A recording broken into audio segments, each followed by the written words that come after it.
Suicidemouse.avi is a Lost episode creepypasta and is widely seen as the forefather of the entire Lost episode genre. This story is based off of an old, unseen Mickey Mouse episode. There is also a video that is based off of the creepypasta. The original story. So do any of you remember those Mickey Mouse cartoons from the 1930s?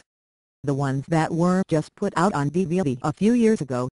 Well, I hear there is one that was unreleased to even the most avid classic Disney fans. According to sources, it's nothing special.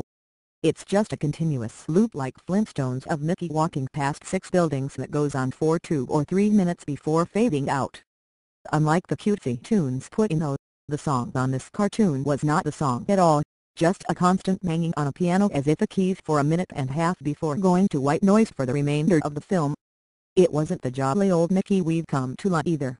Mickey wasn't dancing, not even smiling, just kind of walking as if you or I were walking, with a normal facial expression, but for some reason his head tilted side to side as he kept this dismal look. Up until a year or two ago, everyone believed that after it cut to black and that was it. When Leonard Maltin was reviewing the cartoon to be put in the complete series, he decided it was too junk to be on the DVD, but wanted to have a digital copy due to the fact that it was a creation of Walt. When he had a digitized version up on his computer to look at the file, he noticed something. The cartoon was actually 9 minutes and 4 seconds long. This is what my source emailed to me. In full, he is a personal assistant of one of the higher executives at Disney, and acquaintance of Mr. Maltin himself. After it cut to black, it stayed like that until the 6th minute, before going back into Mickey walking. The sound was different this time. It was a murmur. It wasn't a language, but more like a gurgle cry. As the noise got more indistinguishable and loud over the next minute, the picture began to get weird. The sidewalk started to go in directions that seemed impossible based on the physics of Mickey's walking. And the dismal face of the mouse was slowly curling into a smirk. On the 7th minute, the murmur turned into a blood-curdling scream, the kind of scream painful to hear, and the picture was getting more obscured. Colors were happening that shouldn't have been possible at the time. Mickey's face began to fall apart. His eyes rolled on the bottom of his chin like 2 marbles in a fish bowl, and his curled smile was pointing upward on the left side of his face. The buildings became rubble floating in mid-air, and the sidewalk was still impossibly navigating in warped directions, a few seeming inconceivable with what we, as humans, know about direction. Mr. Maltin got disturbed and left the room, sending an employee to finish the video and take notes of everything happening up until the last second, and afterward immediately store the disc of the cartoon into the vault.